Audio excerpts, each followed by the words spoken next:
A lot of pures still don't know the best training spots, so in this video I'm going to be going over some of the best training spots for pures, as well as a few long forgotten, still decent methods. So there's going to be timestamps in the description if you want to skip to what you think's interesting, and for the sake of the video I'm just going to be using some ghetto style gear to train with, so obviously you'd be doing better with a Fury and a Beering guy, but this is for the, let's say, average low level pure. Anyways, let's get started. Okay, well you can't start a pure guide without doing Sandcrabs. So let's say we'll get here first. So number one would be to set your house portal to Hisidius, there we go, and then just run down. Or option two is the longer one. You want to go to Port Sarim, take the boat to Port Piscarilius, and then you want to do the long run all the way down to Sandcrabs. So when you're here, all on this coast here is Sandcrabs, and if you can't get a spot because it's too crowded, you can take this transportation to here, the boat, and there's more on this island. So you just want to run around the coast constantly to get a spot, and let's see if we can find one. So we're ideally looking for a free spot. There is a lot of free on 4 spots. I will take a 4 spot if it's open. Now I'll take a 3 spot right here. So the idea is you stand here, auto retaliate on, drink your potion, and just AFK. Beautiful. Alright, so we've been here about 10-12 minutes, and now the Sandcrabs have lost aggro on us. So what I need to do now is I need to run up out of the area, and then run back, and then it shall re-aggro on me. Now, the pros to this are, there is no requirement, so you can come in at a very low level. But the problem is, you know, it's heavily contested, and you will get crashed a lot, as well as you need to consistently reset the rock crab aggro. I guess it does get kind of annoying, but I mean, it's it's pros and cons. You can come in as a very low level pure. I like this spot, as a lot of pures do. However, if it wasn't so early in the morning, I promise you, there would be hundreds of people here, and it just gets kind of messy. So this, in my opinion, isn't the best spot to train, but it's still up there. I like it.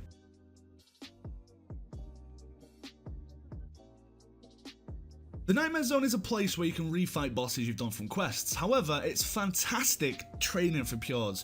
Very, very, very good. So the first thing you want to do to get here is the Nightmare Zone teleport in the minigames. Once you're here, you can then put some money in the coffer. It will cost 26k per run.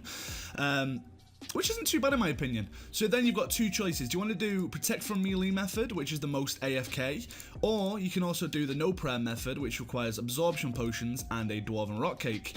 Now, you do need a Rock Cake for this method. The link is in the description to basically figure out how you get it. All you have to do is get a dwarf pissed, yeah? And then he's going to make it you. No requirements. The link's in the description to get that Rock Cake. Very nice and easy.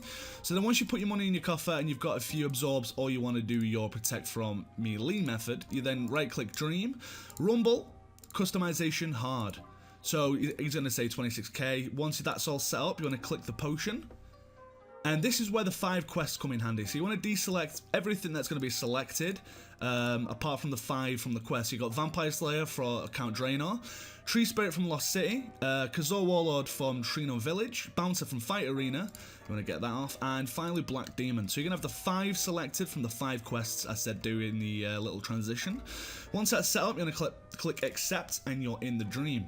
So the first thing you want to do in this method is Rock Cake all the way down. You get 30 seconds before monsters spawn. So, sorry for the loud clicks, I know, it's going to be very annoying. But when I go down to one hit point, nice and easy, just keep guzzling the Rock Cake. You can't actually die from this, so don't worry, you're not gonna kill yourself. Then once you go down to 1 hit point, you then want to absorb up as much as you can. I just go to 1,000, you can go to like 500 or whatever you've got. And that's annoying, sorry about that. So now we're 1,000, so now we just basically wait, what, maybe 10 seconds before the monsters come. And what's a nice thing to do if you do have this prayer is you can flick this every 59 seconds and you will never go over 1 hit point. So yeah, they come in and just AFK. I like to do super combats. You can do overloads. The problem with overloads are they are only a super combat, and what they do is once they've ran out, you will go back to 51 hit points. So you'll need to rock kick down to 51 hit points, get the absorb pot. Before you do the absorb pot, sorry, do the overload to do at 51 to go to 1 hit point. There we go. Jeez, sorry, I'm getting messaged here. Best guide ever. So then when you're 1 hit point with overloads, then after 5 minutes you're going to go back to 51, and that's just going to be really, really awkward, and it's just, I don't know, you lose you lose a lot of absorb potions, and it's just not worth it in my opinion. I just do super combats. So what you don't do, if you have 13 prayer, you're not going to have this rapid heal, obviously. So every minute you're going to go to 2 hit points. And then at 2 hit points, you then just want to guzzle again to go to 1 hit point again. And you just keep doing that every minute. But you can also just do that so you don't have to guzzle again. And that's it. That's literally it. You just AFK now. And every couple of minutes, you drink a super combat pot. And when you need to absorb, reabsorb. It's very self-explanatory, this method, but it's also one of the best. The pros to this are you're not going to get crashed. No one can interfere with you. You are on your own in here, you know? And it's very, very AFK. There's no competition. It's beautiful. Now, the cons are you do need to do a very few amounts of quests. So, what, 5 quests? That's practically nothing, in my opinion. If you're doing a pure, you're going to be doing these quests anyway, in my opinion, you know, for nice starter experience. You should have these quests done at the beginning, in my opinion. But yeah, that's pretty much the method. Okay, just quickly to point out, if you're not 43 pred, you don't have any absorbs, the first thing you need to do in this is get absorption potions. Now, each dose of absorb pot has 50 shield in, but it's going to cost you 1,000 points per dose. Now, the easiest way to do this, in my opinion, this is the only hard part of the Nightmare Zone training, is you want to, really, you're going to start shit? Okay, he's not going to start shit, now he is you're going to want to get the first I'm going to say 4 to 8 absorption potion doses, and then you're good to go. So the best way to do that, in my opinion, is click Endurance, go on hard, and it's going to cost 5k, just say yeah. And you want to kite, basically, the bosses. With range is going to be the easiest. I just go for the Magic Shore and Amethyst. I would do a Blowpipe, but this is just based on maybe like a low-level a low-level G-Mauler. So if you have a Blowpipe, definitely 1,000 times easier. But I'm going to do it with an MSB for the video. So you want to click this, go in as normal. So in Endurance, you're going to fight 1 monster at a time. It's going to be a lot easier than Rumble, but this is going to be the way to get your absorption potion. So I'm going to range pot up, and I'm going to super combat pot up. If you're a G-Mauler or a 60 attack build, bring your best spec weapon just to unload when it gets a little bit too difficult. So we're ideally looking for 4 to 8k points on this first run. So just going to hit and run, hit and run. These will hit very, very, very hard, by the way, so do not fuck about with these. Like, yes, it's Count Draenor, but he's going to hit you with 30. He's going to hit you with 30. This is why you're going to have to 1 hit point in the actual run, so they can only hit 1 because your HP is 1. Did I just tank a hit? God, I'm professional. So, I can't fully remember how many points you got after the first one, but as the rumble goes on, you're going to get more and more points. So, it might seem hard at first, but you're going to get points. They're going to rack up the more you kill. So, just remember, keep kiting, and you're honestly good to go. Let's see how many points we get from this first one. So this is the only hard part, honestly. So 3.3k points from killing the first one. Okay, this is a lot easier than I remember. I think it's because I was a lower level pure, but you will get the same amount of points, I'm imagining. Back in the day, Bandits used to be the training spot for pures. It's such an iconic training spot, and it's still pretty decent today. Now the way to get here, if anyone doesn't know, you want to go to Shanty Pass.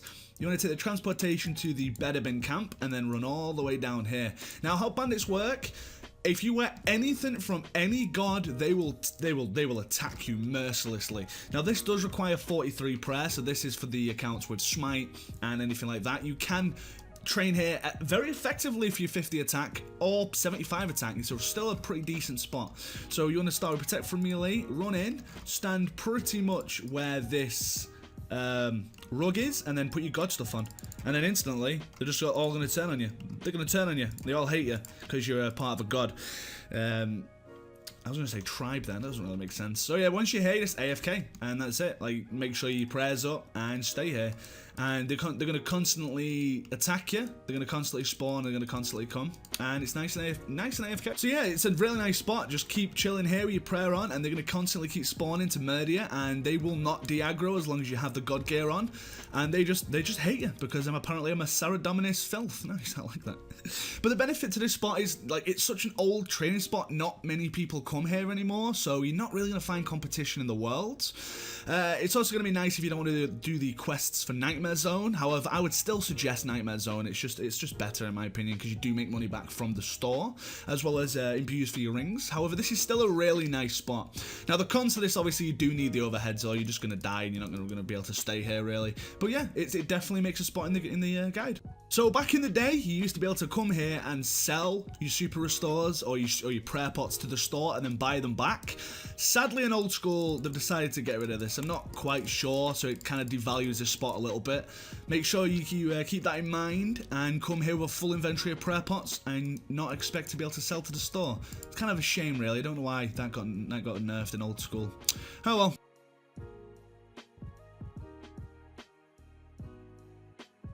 Imagine Sandcrabs but on crack. That's what Ammonite Crabs are. Now, in order to get to Ammonite Crabs, you're going to need a quest called the Bon Voyage and 100 Kudos. Now, a lot of people think 100 Kudos is too hard to get and they just don't do it. Now, just keep in mind that's what, 50 Kudos you get from cleaning a few things at the Varrock Museum, 28 from doing the quiz, that leaves 22 Kudos from doing the quests that most pures do anyway.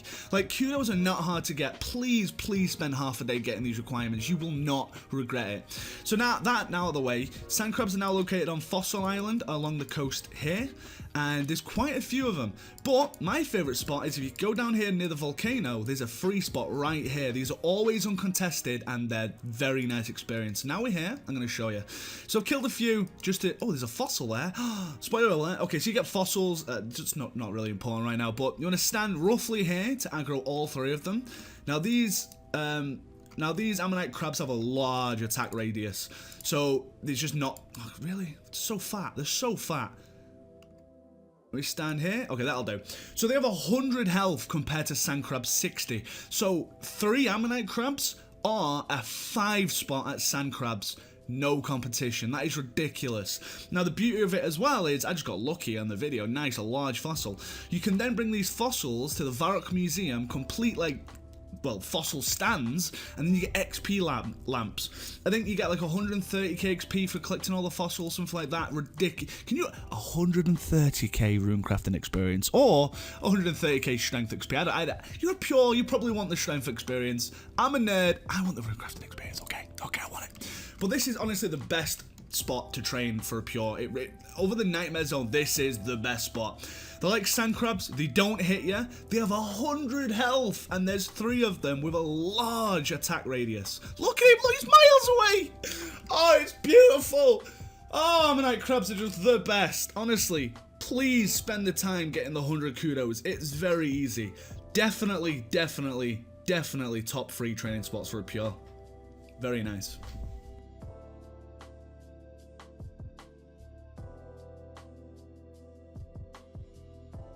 The Viggora's Chainmace is basically a dragon scimitar, but within the wilderness it's 50% more accurate and stronger. 50% stronger versus monsters in the wilderness. That is crazy. Now the Viggora's Chainmace is about 10 mil, so you're going to need about 10 mil to do this method, and it's charged with ether. So you're going to use the ether on the Viggora's Chainmace, and if you get PK'd, you will lose all of the ether inside of the Chainmace, so don't bring that much. I bring around about 500, that'll probably last about 15-20 minutes there, which is about right because you're going to want to be banking all of the things they drop as well. That's why you bring a looting bag. Very nice. Now, lastly, it is in the wilderness. Make sure you have player attack options hidden. That way you cannot be skull tricked. Very nice, very easy. So what do I risk in the wilderness right now? Only 67k, so if I die, honestly, it's not going to ruin my day at all.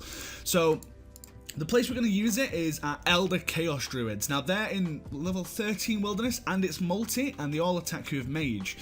But you're going to be protect from Mage, so you're going to need 37 prayer for this method. This is a method for the 60 attack, 37 prayer people. But this is like a unique method, and it's also the best. It's like 120k XP an hour. It's kind of crazy. So what we're going to do is we're going to potion up, and we're going to teleport to Chaos Temple. Yeah, and make sure it's in the wilderness, protect from Mage. And all you're going to do then is you're just going to literally run in, and they all aggro on you, so it's nice and AFK. You can put all your prayers on, because there is an altar right there. This is the altar we're going to be using. I would bring a few super restores, just in case you can't get there. It's nice to have. Other than that, it's literally kind of AFK. But just watch these hits. Absolutely ridiculous. I think the max I can hit in this gear is a 52. That's ridiculous. But if I had a B-Ring Ion and a Fury, I'm pretty sure I could hit even higher. It's just for this guy that's 51. That is crazy. As I say, for this guide, I kind of didn't want to go overboard and bring the best of the best gear, because that's not what everyone can afford in the game. And I kind of do want to make this guide relatable. But this is the best strength training XP an hour for a pure. Literally, that can wield it. It's unreal. It's absolute. This Chainmace is godlike. So you want to go to the altar when your prayer's low, hit them, And these drop a lot of ranars and yeah, just good herbs in general, I think, but a lot of ranars which you can put in your looting bag. And with a chance of the Elder Chaos pieces. Thinking about a miller piece, something like that. I haven't checked the price in a while, but in terms of experience per hour, this is by far the best. And it's kind of fun in my opinion because if PKs run in, there's a little bit of panic involved. Teleport out. I love it. I like it. It's a really nice spot. If this spot existed before I maxed this account, I would have definitely came here to max, no doubt. Such a nice place. Especially this Chainmace just hits consistently high numbers. Very nice. Very, very nice. You can't do honourable mentions without at least talking about Chaos Druids. So Chaos Druids are the old, tried and tested, great method for very low level pures. Like, if you're working towards maybe 50 strength, these are fantastic. The XP per hour isn't the worst, but it also offers that starter GP, especially if you're looking towards things like a Berserker Ring or a Fury to help train maybe past 50 strength to like 60 or 70. These are just really, really nice starter experience as well as starter GP for most pures. This is where I've started all my pures. Definitely a worth place to train at the beginning. Does anyone remember this place? Experiments used to be the staple for pures to train on. It's honestly, for me, it's more nostalgic than worth coming to, because the amount of hours I spent here on my little 60 attack D-Sim shitter pure, oh god, good memories. I wouldn't suggest coming here. If you want somewhere to maybe be nostalgic and train, Experiments might be the place. Wouldn't suggest it though. Okay, finally, Slayer. It's not what anyone wanted to hear, okay? But it's something you have to listen to, okay? Slayer is fantastic for training pures because no one wants to spend 165 hours in a cave somewhere killing some fucking swamp creature, okay? This is why people get burned out training pures. Slayer offers variety. You know, you could be 1 hour PKing, 1 hour training here, 1 hour training there, 1 hour PKing. It's varied, right? 1 hour you could be killing, I don't know, moss giants, fire giants, hellhounds, hurdy-burdy, black demons, whatever. It offers variety, and that helps a shit ton when training a pure. I would suggest going down the Slayer route as much as you can, especially for profit later on in Slayer. Helps especially bring your mage up with Kraken, and very nice late game Slayer. But it's definitely a good method. And that pretty much brings us to the end of the video, guys. I'm sorry it was a longer one, but there will be timestamps in the description so you can hop about, so you don't have to spend like 20 minutes watching this entire video. And with that being said, guys, I'm going to thank you very much for watching, and if you need emblems, make sure you hop over to Bounty Hunter and Chill, the best emblem selling CC in the game, for the cheapest rune pouches and no middleman fees. Thank you for watching, guys. Hopefully you enjoyed. Bye-bye now.